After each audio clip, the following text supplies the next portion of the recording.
Ја, сите сте ми преку тасе, СДС и ефтова се, Белгари, иното гиши, сите Саша Гевар. Внимание, внимание и предупредување до сите граѓани на Република Македонија и до МВР. Ви стига порака на мобилен, на СМС, дека вашата казна што сте направиле во сообраќај, прекршок сообраќајен, дека не ви е платена и дека ако не ја платите скоро, дека ќе добиете судска покана и така натаму. Работата е што ова доаѓа од некои си домени, сајтови, како да кажам, кои што ви прават фишинг, компјутерски криминал, за да ви преземат, нели, ги презимаат вашите податоци, за да ги ве наведат да платите на некоја адреса во некоја далечна дестинација. Значи во пораката нема регистрација на вашата кола, не пишува ништо за прекршокот, туку едноставно ви стига тоа дека треба да платите казната у најскор можен рок и имате еден линк. На линкот немојте да стиснете, но ако стиснете, најверојатно ќе ве однесе на некој си сајт, огледало на МВР сајтот, многу сличен клон на тој сајт, кој што има многу мали разлики на него. Имате тамо податоци да пополните, формулар, како да го и да ја платите сметката преку овој лажен сајт на Министерството за внатрешни работи на Македонија. Исто така може да видите во наставката на самиот линк дека, например, дека е тоа исто така лажен линк, или пак на самиот сајт, например, тоа е како вие копија на патеки, например, мислите дека купувате Adidas патеки Самба, оригинал, за 1500 денари, ама и ќе се излажете, исто изгледа све, ама не пишува Самба, пишува Самбе, или Самби. Исто и со овој сајт, например, пишува mvr.mk и сега место .gov, government, gov, пишува .gob. И така. Така да, тие пораки што ќе ги добиете на овој начин од некои екстензии, например 339, поима немам. Например, ја добив таква екстензија, свеќе одма тоа го открив, добив овој од телефонски број таков, некој сега го заборев како беше, но неговата доаѓаше од Еквадор. Значи, ако сакате да платите непостоечка казна во сообраќај, да исплатите некаде во Еквадор или на Филипини, доаѓаат и од Филипини такви, нели, броеви и предупредување дека сте имале прекршочна сообраќајна казна која што мора да ја платите во најскор можен рок, иначе следи судска вели развршница, поима немам таму. Ете тоа за предупредувањето, значи не стискајте на линковите на таквите SMS-и што ги добивате. Ова исто, не знам колку нашево МВР може тука да направи се да ги спречи ваквите измами, ова фишинг што се вика. Па еве апели до МВР да направи се граѓаните да не бидат оштетени под джебот, туку да преземат мерки МВР ваквите, поима немам, обиди за компјутерски криминал да бидат осуетени и банирани. Оти веќе има, знам, луѓе кои што се заебале на овој начин, пратиле, да кажеме, сума на пари, која што се фатиле, едноставно се упецале на фишингов, на јадицава ја фатиле јако, како кленој, се фатиле и уплаќале пари Филипини, Милипини, кој знае од каде доаѓаат тие. Така што отварете 4 очи, значи на порака што ви доаѓа од МВР, пример, така што ви пише дека сте направиле казна, ја сега добив, да кажеме, пред 2-3 дена од МВР, е што ми известија дека за 1 на час, што го прекорачал лимитот, сум возел 51 на час и ми пишува моја регистрација, време, трт, мрт, и пишува не мора да платите казна, затоа што вашето пречекорување на брзината е во рамките на толеранцијата која што е. Значи, мора така да стои со ваши податоци. Така што не кликајте на линкот, може и вашите податоци така да бидат и преземени и ви кажам, најверојатно ќе ве однесе на некој си клон сајт на МВР, значи фалсификат сајт на МВР, кај што од кај што нели ќе бидете измамени или да платите или не знам што таму, поима немам што прават. Ете тоа, за таа работа ве предупредив. А сега сакам да кажам нешто додека гледаме што се случува по светот, додека Трамп остана без своите Патриот ракети, значи малце му снема ракети, па Иран малце појако го подбра. Но да оставиме тоа персијанците да го решат на свој начин како што го решаваат, а последиците од нивното решавање на проблемот што им го предизвика Америка и Израел е тоа што ние се плаќаме поскап бензин, нафта, и моја предпоставка е дека ова ценава на бензинов сега ќе оди до 2 евра, сега е веќе 93 денари, баш вчера овакво става бензин, ќе оди до 2 евра, па мајка Јана, ја мислам, но додека нели во пропаднатата Русија овој бензинот е, поима немам колку е, дел од евро. Така нешто, барем за нова година беше нешто тоа, некој си дел од евро беше бензин, поима немам. 0, не знам колку центи беше литар. Не е битно. Сакам друго да кажам, додека се случува сериозна прераспределба на моќта или преуредување на рамнотежата на моќта во светот, нашиве како полека да почнаа да сваќаат што е играва. Ја тоа го спомнав малци и кога дојде оваа индискава председателка кај нас, но ќе го споменам сега тоа пак. Сигурно дека нашите во власта не седат со скрстени раце, тоа го покажа и со посетата на индиската председателка овде, значи Македонија си го бара чарето. Кога веќе значи Македонија со тоа покажа дека Македонија сватила дека нема леп од Европската унија, тоест дека немаме никакви шанси да бидеме дел од Европската унија, особено не на ваков начин, со уцени, закани, ултиматуми, без никакви гаранции дека ќе бидеме примени. Оти многу лесно може да не многу лесно, него тоа и така ќе се случи, да ти можеш и да ги дури да се некој да направи таа будалаштина, да ги пушти бугарашите во уставот. Прво ќе следат нови барања од Бугарија, нови ултиматуми, нови уцени, а второ тоа со отварањето поглавја и решавањето реформите може да се одолговлечува со децении, а не со години кои што се бројат на една рака. Така што со таа посета на индиската председателка овде, која што е од големо значење и верувам дека од неа ќе имаме бенефит, тоест дека ќе влеземе во некои договори, ќе подпишеме со Индија за соработка ваква или онаква, за извоз, економска помош, инвестиции, поима немам што, верувам дека нешто од тоа ќе се оствари, но најважно е што и покрај сите критики што ги трпи нашата влада, дека свати дека ѓаволот ќе однесе шегата и дека почнаа да бараат нови излези, нови решенија за Македонија во наредните години, како ќе се позиционира, со кој ќе се позиционира и најважно е сватија дека колку и да ја тераат сега ни таа реторика, ние аспирациите кон Европската унија се стабилни, ние тамо се гледаме, куд се тресе уладна вода, Македонија почна да си го бара чарето на вистински начин, тоа свати дека светот нема само едно решение, не е решението само, не е единствената алтернатива Европската унија, ако така може да се каже, пошто алтернатива, ако се каже, се подразбира дека има и други алтернативи, но свативме поточно дека светот е поле со многу можности, со многу нијанси на сиво, со илјадници врати кои што можеш да ги отвориш, а некои да ги затвориш.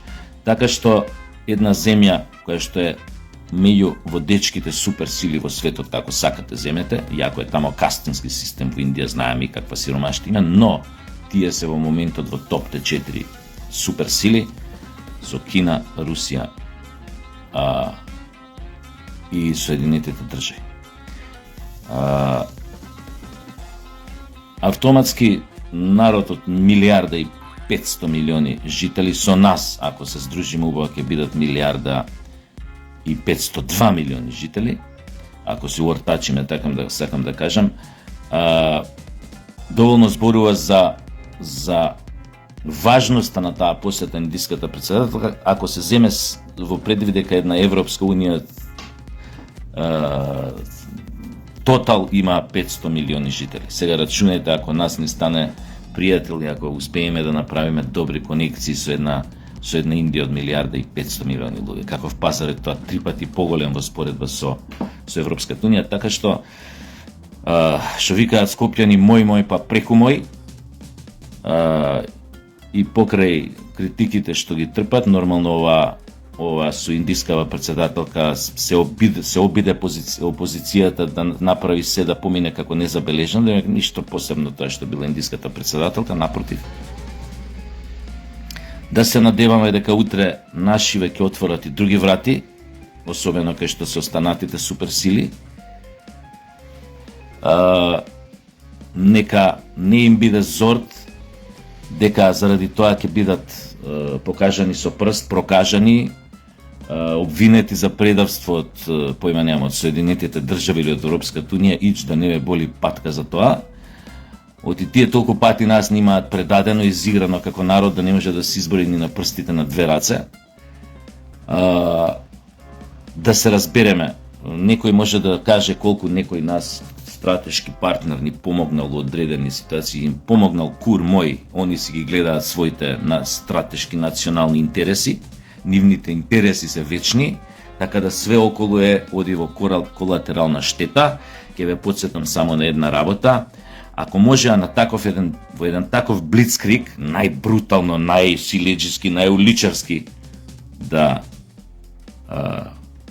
му влезат дома на председател на суверена држава од типот на Венецуела, која што има 60-70 милиони жители, да го извадат од дома и да го однесат во Америка во затвор, да го тужат за некои оптужби што немаат врска со здравиот разум, можете да замислите што би можеле да направат со држави со големина како Македонија.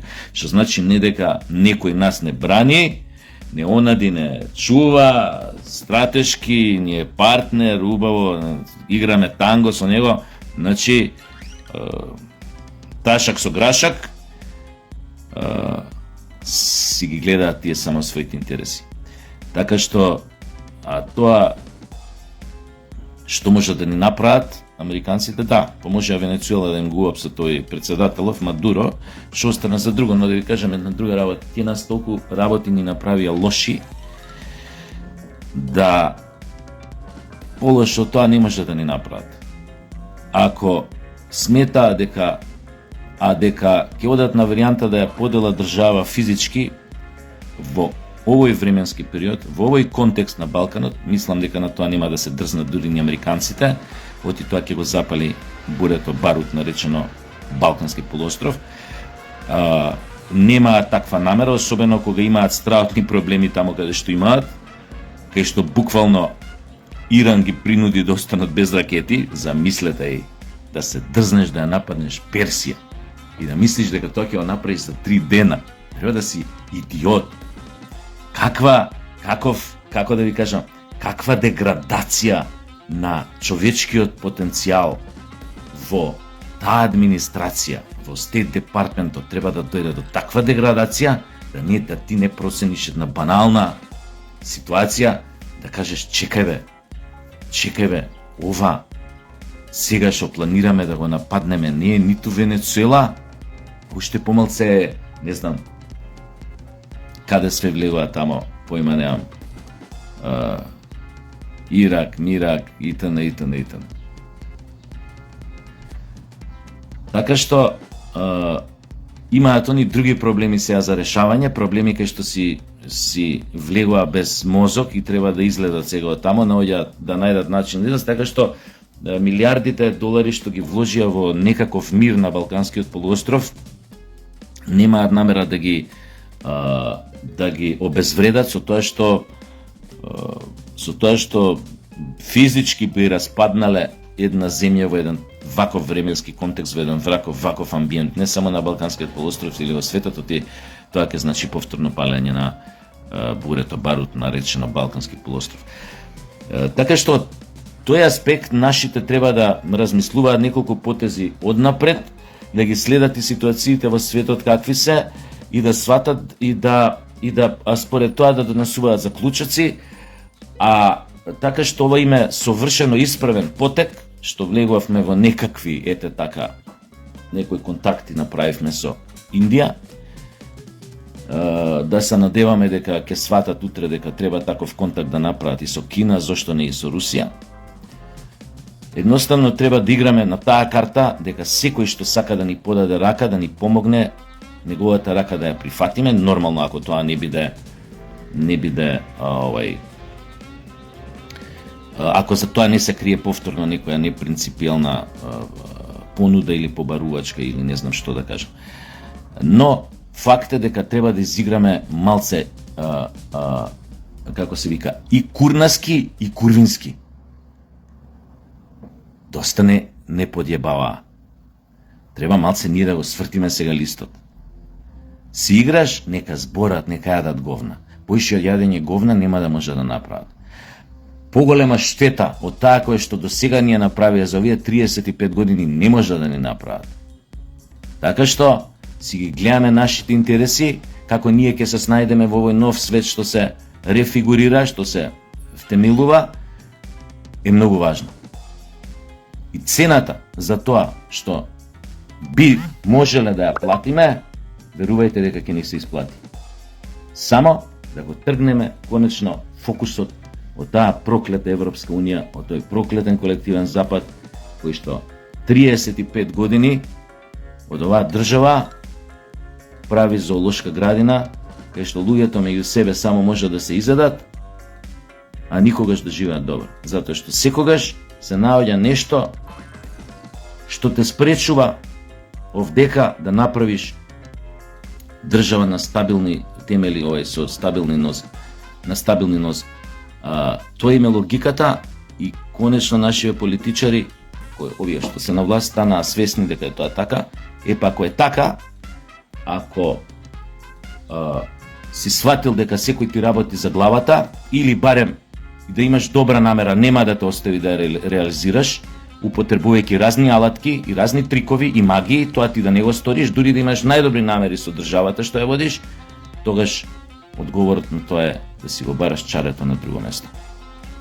Да пружиш рака или да поземеш рака од други светски играчи кои што сакаат да ти помогнат, имаат добра намера да ти помогнат.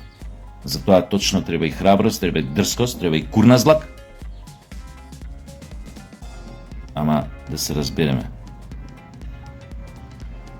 Ние го имаме тоа во нас, тој ДНК, тој код, да бидеме и курнази политички, ако треба и курви. Ама да дојдеме до тоа што ни е целта. Да направиме стабилна држава во која што нема да можат разни шакали да ти ја подкопуваат која ќе им текне, платенички шакали, од внатре или од надвор, кои што мисла дека лесно можат да ја преземат контролата и да те манипулираат со нивните курназлаци како што сакаат. Така што терајте, ние сме under attack, што викаат, под сериозен напад. Ова не е никаква, како да ви кажам, флоскула или намера да се наоѓаат ѓаволи, да се сатанизираат одредени луѓе, да се одржува страв. Сите сме свесни под каков напад се наоѓаме. Така што агилноста, мобилноста, брзината на реакција во вакви ствари е најбитно, особено што се однесува до нашата надворешна политика и нашата визија што имаме за иднината. А мислам дека тука повеќето од нас делат иста визија, правна, стабилна држава, на која што ќе може да се подпре на здрави сојузници и светот. А не на полуотворените челусти на балканскиве крокодили околу нас и на некои си тамо центри на моќ западни кои што ни се прикажуваат како лажни пријатели, а всушност работат за интересите на други држави. нивни партнери во Унијата. Се гледаме.